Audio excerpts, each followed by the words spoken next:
Sir నా పేరు నానాజీ అండి. నేను విశాఖపట్నం జిల్లా నుంచి ఫోన్ చేస్తున్నానండి. మా నాన్నగారి వయసు 50 సంవత్సరాలండి. ఆయనకేంటంటే ఎర్లీ మార్నింగే చూసుకుంటే తుమ్ములు ఎక్కువొచ్చేస్తాయండి. వరుస బట్టి వచ్చేస్తూ ఉంటాయనమాట. అలాగే ముక్కు ద్వారా చీజింగ్ అది ఎక్కువొచ్చేస్తుందండి.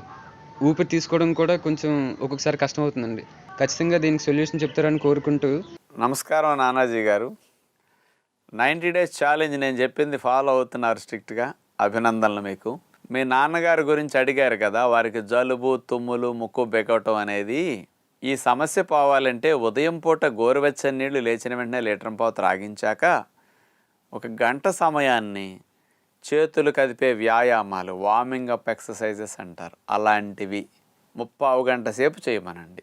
ఆ తరువాత సూర్య నమస్కారాలు ఒక 10-15 నిమిషాలు, ఒక అరగంట వ్యాయామాలు, పావు గంట స్పీడ్ వాకింగ్, ఒక పావు గంటన్న సూర్య నమస్కారాలు, ఇలాంటి 4 వ్యాయామాలు 1 గంట సేపు చేసేసరికి ఈ గాలి రాపిడికి ముక్కు లోపల భాగంలో పేరుకున్న రొంపల శ్లేష్మాలు ఆవిరైపోతాయి.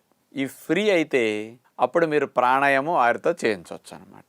డైరెక్ట్గా ప్రాణాయామం రొంపలు తుమ్ములు వచ్చేవారు చేయకూడదు. గంట సేపు ఇలాంటి వ్యాయామాలు చేసి గంట అయిన తర్వాత ముక్కుగాగా గాలి ఆడుతున్నది ఫ్రీగా ఉంది అనుకుంటే ప్రాణాయామం మొదలెట్టాలి. లేదు అంటే ఈ గంట సేపు వ్యాయామాలు చేసి ఆపేయాలి, ప్రాణాయామం జోలికి వెళ్ళకూడదు.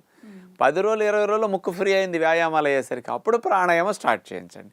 సూర్యనాడి, చంద్రనాడి, కపాలభాతి, అనులోమ విలోమ ప్రాణాయామాలు 3 రకాలు చేసినా సరిపోతుంది అనమాట.